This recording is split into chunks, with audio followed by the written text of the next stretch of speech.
4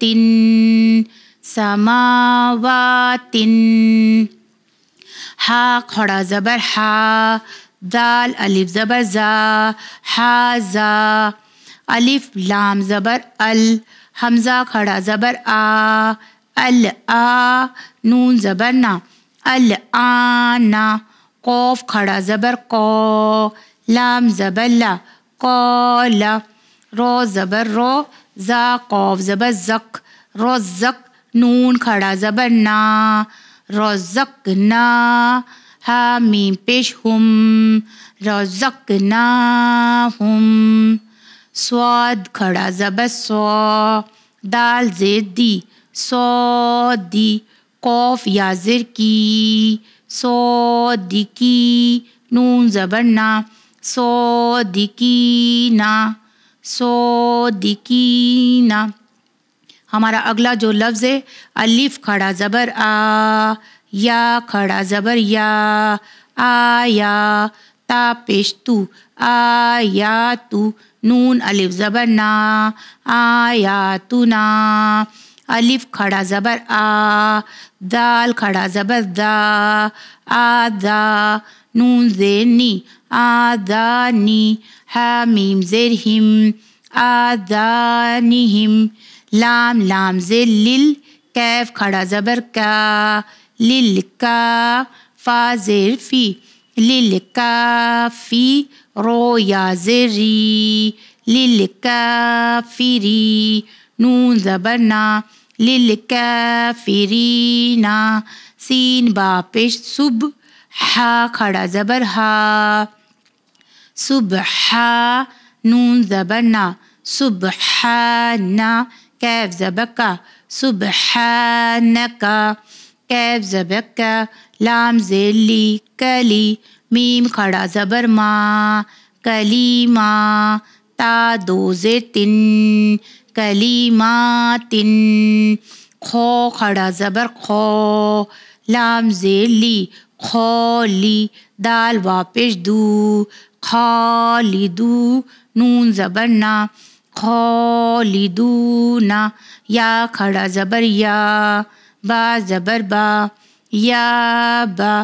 نون یا زیر نی، یا بنی. قوف کھڑا زبر کو، نون زیر نی، کونی. تا کھڑا زبر تا، کونتا. تا دو زیر تن، کونتاتن. غین کھڑا زبر غا، واو یا زیر وی، غاوی. نون زبر نا، غاوینا. لام زیر لی، حمزہ یا زیر ای، لی ای. لام کھڑا زبر لا، لی ای لا. فا زیر فی، لی ای لا فی. دیکھیے اسی طرح سے ہمارا جو اگلا حرف ہے وہ بھی لام ہے اور الف ہے. اگر بچوں کو یاد ہوگا تو ہم نے پہلے کس طرح سے پڑھا تھا کہ فرسٹ الفابیٹ جو ہے حرف ہے وہ لام ہے اور دوسرا جو حرف ہے اس میں الف ہے. اس کی پہچان بہت ایزی سے ہے. دیکھیں لام زیر لی، الف یا زیر ای، لی ای. لام کھڑا زبر لا، لی ای لا. فا زیر فی، لی ای لا فی. قوف پیش کو، رو یا زبر رے، کو رے. شین دو زیر شن، کو رے شن. خو زبر خو، تو کھڑا زبر تو، خطا. یا کھڑا زبر یا، خطا یا. کیف میم پیش کم، خطا یا کم. عین کھڑا زبر آ، با زیر بی، آبی. دال کھڑا زبر دا، عابدہ. تا دو زیر تن، عابداتن. ہم نے اس درس میں صرف کھڑا زبر کا ہی درس سیکھا ہے، یعنی کھڑا زیر کھڑا الٹا پیش نہیں پڑھا بھی. صرف کھڑا زبر کا ساؤنڈ کیا آئے گا. تو جیسے میں نے آپ کو پھر بتاتے چلوں جس طرح سے الفی مدی کا ساؤنڈ آئے گا اسی طرح سے کھڑا زبر کا بھی ساؤنڈ آئے گا. اور کھڑا زبر یعنی چھوٹا سا الف ہر حرف کے اوپر ہوگا. اس کی پہچان یہ ہے. اور اپنے بچوں کو اس طرح سے پڑھائیں گے اور بہت اچھے سے کھڑا زبر کی پہچان بتائیں گے. امید کرتی ہوں کہ آپ بہت بہترین سے اپنے بچوں کو گھر میں بیٹھ کر قرآن پڑھائیں گے. بس اسی کے ساتھ مجھے دیجیے اجازت. بڑھتے ہیں مورل اسٹوری کی طرف. خدا حافظ. بسم اللہ الرحمن الرحیم. السلام علیکم پیارے بچوں. آپ سب کا استقبال ہے آپ کے فیوریٹ شو سنڈے مدرسہ میں. تو ریڈی ہے آپ آج کی اسٹوری کے لیے؟ آج کی اسٹوری کا ٹاپک آپ کی اور ہماری زندگی سے جڑے سب سے امپورٹنٹ پرسن کے اوپر ہے. Can you guess it? Yes. آج کی ہماری اسٹوری ہے والدہ گرامی پر، یعنی ماں پر، مدر پر. ایک بار ہمارے 6th امام جعفر صادق علیہ السلام کی خدمت میں ایک شخص آتا ہے اور وہ ان سے کہتا ہے کہ اے فرزند رسول، میں اپنی والدہ کی بہت زیادہ خدمت کرتا ہوں، تو کیا میں نے ان کا حق ادا کر دیا؟ تب امام علیہ السلام نے فرمایا کہ نہ تم نے ادا کیا ہے اور نہ کبھی کر سکتے ہو. پھر امام نے اس کا ریزن بھی بتایا. امام نے اس سے کہا کہ تم اپنی والدہ کی خدمت ضرور کرتے ہو پر تم ان کے لیے دعا نہیں کرتے. جبکہ جب تم چھوٹے تھے اور تمہاری والدہ تمہاری پرورش کر رہی تھی اور تمہاری خدمت کرتی تھی تو وہ ساتھ ہی ساتھ اللہ کی بارگاہ میں صبح اور شام اپنے ہاتھوں کو اٹھا کر تمہاری سلامتی کے لیے دعا بھی کرتی تھی. تو اسی لیے والدہ اللہ کا ہمارے لیے سب سے عظیم تحفہ ہے. تو بچوں کیا سیکھا آپ نے آج کی اسٹوری سے؟ جی ہاں، ہمیں اپنے پیرنٹس کی بہت زیادہ رسپیکٹ کرنی چاہیے، ان کی باتیں سننا چاہیے اور ان کی ہیلپ کرنا چاہیے. ابھی تو آپ سب کی اسکول سٹارٹ ہو گئی ہوں گی، بٹ جب پینڈیمک کا ٹائم تھا اور آپ لوگ سب گھر پر تھے تب آپ کی ممی آپ کو پڑھاتی بھی تھی، آپ کے لیے آپ کی فرمائش کی ڈشز بناتی تھی، گھر کے سارے کام بھی کرتی تھی اور ساتھ ہی ساتھ آپ کے لیے بہت زیادہ دعائیں بھی کرتی تھی. اسی لیے آپ کی بھی یہ ذمہ داری ہے اور آپ یہ کوشش کریں کہ آپ چھوٹے چھوٹے کام کریں جس سے آپ اپنی ممی کی ہیلپ کر سکیں. جیسے ہوم ورک ٹائم پر کریں، گھر کو کلین کرنے میں ان کی مدد کریں اور انہیں خوش رکھنے کی کوشش کریں.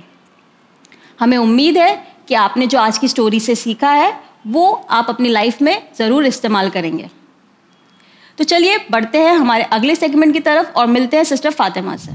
السلام علیکم بچوں. پچھلی بار ہم نے بات کی تھی جنگ احد کے بارے میں، ہم نے جانا تھا ذوالفقار کے نزول کے بارے میں. اب اس کے آگے کیا ہوا اس کے بارے میں ہم بات کریں گے. جیسے جیسے وقت بیتتا جا رہا تھا بہت سے لوگ دین اسلام کی طرف اٹریکٹ ہو رہے تھے اور وہ لوگ دین اسلام پر ایمان لا رہے تھے. لیکن یہ بات جیسے میں نے آپ کو پہلے بتایا کہ مشرکوں سے برداشت نہیں ہو رہی تھی، تو وہ کسی نہ کسی بہانے کیا کرتے، وہ ایمان لانے والوں کا قتل کرتے رہتے اور رسول خدا صلی اللہ علیہ وسلم کو اس طرح اذیت پہنچاتے رہتے. خیر زندگی چلتی رہی اور شعبان کا مہینہ آیا جس میں 3 شعبان کو امام حسین علیہ السلام کی ولادت ہوئی. یہ جو ولادت تھی اس نے رسول خدا صلی اللہ علیہ وسلم کو بہت زیادہ خوش کیا. لوگوں میں ایک عید کا ماحول تھا اور آج بھی ہم جب 3 شعبان آتی ہے تو اسے ایک عید کی طرح مناتے ہیں. امام حسین علیہ السلام کو بچپن سے ہی فدیہ اسلام یا ذبح عظیم جیسے القاب دے دیے گئے تھے. خیر پھر اسی طرح رسول خدا صلی اللہ علیہ وسلم کے سے لوگ جنگ کرنے آتے رہتے اور وہاں آ کے جب رسول خدا اپنی فوج کے ساتھ پہنچتے تو وہ لوگ فوراً فرار ہو جاتے. ایسے چھوٹے موٹے کانفرنٹریشنز ہوتے رہتے. اسی میں سے ایک بہت ہی چھوٹی سی جنگ تھی جنگ مستلق جو کہ مخالفین کی ہار سے ختم ہو گئی. اور تب مکہ کے مشرکوں کو یہ سمجھ میں آ گیا کہ دراصل اب اسلام اتنا مضبوط ہو چکا ہے کہ اس کو اکیلے مات دینا یا ہرا دینا آسان نہیں ہوگا. تبھی ان لوگوں نے ایک منصوبہ بنایا کہ یہ لوگ یہودیوں سے ہاتھ ملا لیں گے اور مشرک اور یہودی مل کے دین اسلام کے خلاف جنگ کریں گے. یہ بات یہودیوں تک پہنچ گئی کہ مشرکین ان سے ہاتھ ملانا چاہتے ہیں اور ان کے طرف دوستی کا ہاتھ بڑھانا چاہتے ہیں. اور یہودی پہلے ہی پہنچ گئے اس چیز کے لیے کہ ہم رسول خدا صلی اللہ علیہ وسلم کو اور اسلام کو ساتھ مل کر ہرائیں گے اور مات دیں گے. اور پھر ان لوگوں نے مدینے پر حملے کی تیاری شروع کر دی، لیکن رسول خدا صلی اللہ علیہ وسلم کو اس کی خبر مل گئی کہ یہ لوگ حملہ کرنے کی تیاری کر رہے ہیں۔ تب رسول خدا صلی اللہ علیہ وسلم نے اپنے صحابیوں کو جمع کیا اور ان سے مشورہ کیا کہ اب مدینے پر حملہ ہونے والا ہے۔ تب جناب سلمان علیہ السلام کے مشورے سے مدینے کے آس پاس یعنی مدینے کے پورے جو بارڈرز ہیں اس پر خندق کھدوائی گئی۔ خندق کیا ہوتا ہے بچوں؟ خندق جو ہوتا ہے ہم جسے ٹرینچ کہتے ہیں، وہ بہت ہی گہرے اور چوڑے گڈھے ہوتے ہیں جو کسی کو داخل ہونے سے روکتے ہیں۔ جو اکثر وہ لوگ کیا کرتے ہیں خندق میں، یا تو آگ لگا دیتے ہیں یا تو پانی بھر دیتے ہیں کہ کسی طرح جو اپوزٹ پارٹی ہے وہ آ نہ جائے اس طرف۔ تو ان لوگوں نے جب یہ ساری بات طے ہو گئی کہ مدینے کے آس پاس خندق کھدوائیں گے، تب لوگوں کو رسول خدا صلی اللہ علیہ وسلم نے 10-10 کی ٹیم میں ڈیوائیڈ کر دیا کہ 10 لوگ مل کے 40 یارڈز یعنی 120 فٹ، جو کہ مطلب اپنے آپ میں ایک بہت زیادہ بڑی زمین ہو گئی، اتنا کھودنا ہے۔ اور جناب سلمان علیہ السلام نے کہا کہ وہ 40 یارڈز اکیلے ہی کھود سکتے ہیں۔ تو پھر لوگوں کو یہ ان کی شجاعت، ان کی ہمت دیکھ کے مہاجرین چاہتے تھے کہ جناب سلمان ان میں سے ہو جائیں، اور انصار چاہتے تھے کہ جناب سلمان ان میں سے ہو جائیں۔ یہ چیز دیکھ کر رسول خدا صلی اللہ علیہ وسلم نے کہا سلمان و منا اہل بیت، یعنی سلمان ہم میں سے ہیں، ہم اہل بیت علیہ السلام سے ہیں۔ خیر ماہ رمضان کا مہینہ تھا اور بھوک اور روزے کی شدت تھی، لیکن اس میں بھی مسلمان محنت کرتے رہے اور اس خندق کو کھودتے رہے مدینے کے ڈیفنس کے لیے، آپ کہہ سکتے ہیں اس کے دفاع کے لیے، کہ لوگ اس میں داخل نہ ہو سکے۔ خیر جب یہ خندق خود کے تیار ہو گئی، اس کے بعد جو ہے تو جنگ خندق، یا ہم اس کو جنگ احزاب کے نام سے بھی جانتے ہیں، یہ جنگ شروع ہو گئی۔ اور بہت زیادہ تیر و تلوار چلنے کے بعد یہ ہوا کہ مشرکوں کی ہمت اور بڑھی، اور وہ لوگ کسی طرح جو اتنی چوڑی اور گہری خندق تھی وہ بھی پار کر کے مدینے میں داخل ہو گئے، جس میں سے ایک تھا عمرو ابن عبداود۔ یہ بہت ہی گستاخ انسان تھا، لیکن اس کی جو مدینے میں اور بلکہ آپ کہہ سکتے ہیں کہ پورے عرب میں کافی ہیبت تھی، کیونکہ لوگ اس سے ڈرتے تھے۔ تب رسول خدا صلی اللہ علیہ وسلم نے اپنے اصحاب سے سوال کیا کہ تم میں سے کون ہے جو اس کو شکست دے گا، لیکن اس کی ہیبت اتنی تھی کہ لوگ خاموش رہے اور کسی نے بھی اس چیلنج کو ایکسیپٹ نہیں کیا۔ لیکن پھر ہر بار کی طرح مولا علی علیہ السلام آگے آئے اور انہوں نے اس شخص کو ہرایا۔ انہوں نے ایک ایسی تیگ چلائی جو ہم کہتے ہیں کہ ثقلین کی عبادت پر بھاری تھی۔ خیر اسے واصل جہنم کیا، اور اس کی موت کے بعد اور 25 دن اس جنگ کے چلنے کے بعد یہ جنگ ختم ہوئی اور مسلمانوں کی فتح ہوئی، اور اس جنگ سے مسلمانوں کو بہت حد تک مال غنیمت سے بھی فائدہ پہنچا۔ تو یہ تھی ہماری آج کی چھوٹی سی ہسٹری کا لیسن۔ بچوں ہم دیکھیں گے ابھی ہسٹری اور بہت ہی انٹرسٹنگ ہوتی جا رہی ہے، تو ہم دیکھیں گے کہ اگلے ایپیسوڈ میں ہمارے لیے کون سی انٹرسٹنگ واقعات یا سٹوریز آپ کے لیے موجود ہیں۔ ابھی مجھے دیجیے اجازت، دیکھتے ہیں سسٹر سکینہ کون سے سورہ کی تفسیر لائی ہیں۔ السلام علیکم بچوں، آج ہم سورہ لیل کی تفسیر کو ڈسکس کریں گے۔ سورہ لیل قرآن کا 92 نمبر کا سورہ ہے جو 30ویں پارے میں ہے۔ ہم نے پچھلے ایپیسوڈ میں سورہ لیل کی آیت نمبر 1 سے لے کے 7 تک ڈسکس کر لیا ہے، اگر آپ نے نہیں دیکھا ہے تو ضرور جا کے دیکھیے۔ اور آج ہم آیت نمبر 8 سے لے کے آیت نمبر 14 تک ڈسکس کریں گے۔ تو آئیے سٹارٹ کرتے ہیں۔ بسم اللہ الرحمن الرحیم۔ آیت نمبر 8، وَأَمَّا مَنْ بَخِلَ وَاسْتَغْنَى۔ تو اس آیت میں اللہ فرماتا ہے اور جس نے بخل کیا اور بے پرواہ بنا رہا۔ بخل کا کیا مطلب ہوتا ہے؟ بخل کا مطلب ہوتا ہے کنجوسی کرنا، مائزری کرنا، پیسے کو صرف اپنے تک رکھنا، دوسروں کو نہ دینا۔ تو اللہ اس آیت سے ہمیں بتا رہا ہے کہ جس نے بخل کیا اور بے پرواہ بنا رہا۔ آیت نمبر 9، وَكَذَّبَ بِالْحُسْنَى۔ اس آیت میں اللہ فرماتا ہے کہ اور اللہ کی نیک بات کو یعنی اللہ کے وعدے کو جھٹلایا۔ اللہ نے کون سا وعدہ کیا تھا؟ اللہ نے وعدہ کیا تھا کہ اگر آپ اللہ کی راہ میں پیسے کو خرچ کریں گے تو اللہ آپ کو ثواب دے گا اور اس کی جزا بھی ملے گی۔ لیکن وہ لوگ جو اللہ کی راہ میں پیسہ خرچ نہیں کرتے ہیں، کنجوسائی کرتے ہیں اور اللہ کے اس وعدے کو جھٹلاتے ہیں یا نہیں مانتے ہیں۔ آیت نمبر 10، فَسَنُيَسِّرُهُ لِلْعُسْرَى۔ تو اس آیت میں اللہ فرماتا ہے کہ وہ لوگ سختی میں وادار ہوں گے، یعنی جو اللہ کی راہ میں پیسوں کو خرچ نہیں کرتے ہیں، وہ لگتا ہے پیسہ ختم ہو جائے گا، تو اللہ کہہ رہا ہے کہ جو لوگ اپنے پیسے کو بچا کے رکھتے ہیں وہ لوگ بہت جلد سختی میں وادار ہو جائیں گے، یعنی سختی میں انٹر ہو جائیں گے۔ آیت نمبر 11 وما یغنی عنہ مالہ اذا تردی. اس آیت میں اللہ فرماتا ہے کہ جب ان لوگوں کو جہنم میں دھکیل دیا جائے گا، جب جہنم میں ڈال دیا جائے گا، تب ان کو یہ پیسہ اور یہ مال کوئی ہیلپ نہیں کرے گا. آیت نمبر 12 ان علینا علی الہدی.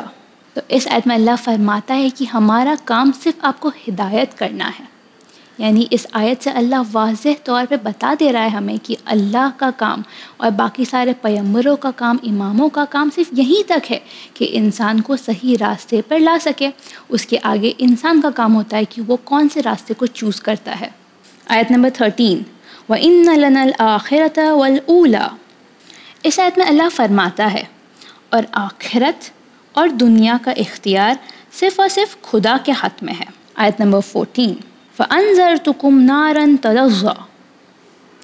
اور اس آیت میں اللہ فرماتا ہے کہ ہم نے تمہیں بھڑکتی ہوئی آگ سے آگاہ کر دیا ہے. تو اس آیت کے تھرو اللہ ہمیں بتا رہا ہے کہ ہم نے تمہیں جہنم کی بھڑکتی ہوئی آگ سے وارن کر دیا ہے، آگاہ کر دیا ہے. تو آیت نمبر 7 سے لے کے آیت نمبر 14 تک ہم کیا سیکھتے ہیں؟ پہلی چیز ہم یہ سیکھتے کہ جو انسان بخل کرتا ہے، جو کنجوسائی کرتا ہے، وہ آخر میں جا کے سختی میں وادار ہوگا.